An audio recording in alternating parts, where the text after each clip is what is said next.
Ang restaurant ay nakararanas ng iba't ibang problema tulad na lamang sa kakulangan sa mga tauhan, pabago-bagong presyo ng mga sangkap at tumataas na mga gastos mula sa utilities hanggang sa delivery. Tahimik ang kusina, isang matinding kaibahan sa karaniwang araw ng Biyernes ng hapon. Si Marco ay nakatayo sa tabi ng counter. Sa nalamang hapon, mabibilitan yata tayong magsara. Tumaas ang presyo ng truffles. Hindi lang ang truffle, chef. Lahat ng bagay ay tumataas. Pati gulay, isda ay nakakabaliw. Di natin pwedeng taasan ang presyo kasi nagbabayad ng mas maunti ang mga tao sa labas.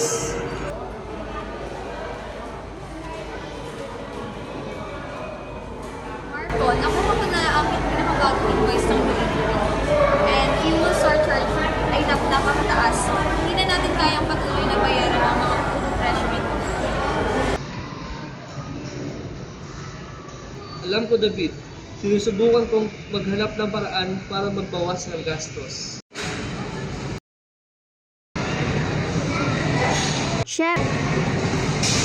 Chef, may nagrereklamo sa kabilang table. Ang sabi raw po, hindi raw po masarap yung bago nating menu, hindi tulad ng dati. Alam ko, Chloe, kailangan natin maglagay ng alternatibo dahil sa pagtaas ng presyo.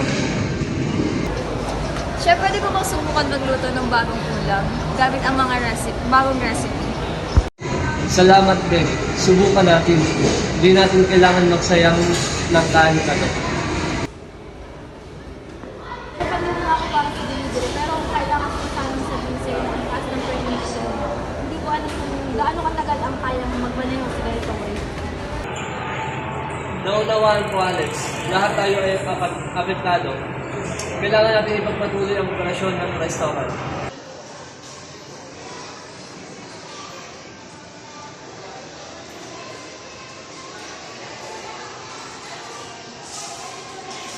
Diyan, halos ni isa wala oh.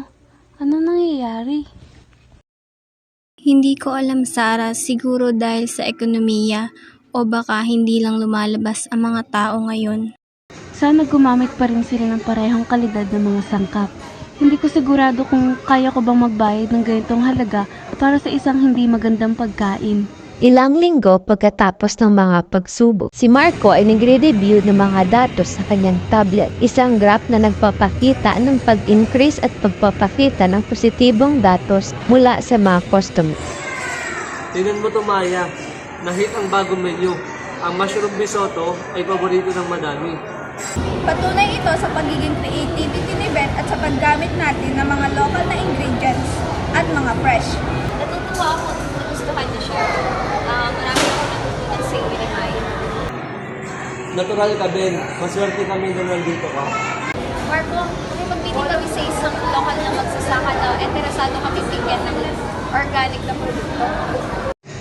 Kamangha-mangha, David. Ito ang gusto natin. Mababawasan pa ang gastos at makakatulong pa tayo sa mga lokal na magsasaka. Magandang hapon po. Ako po si Claudia ng server. Nasubukan niyo na po ba yung aming bagong labas na menu?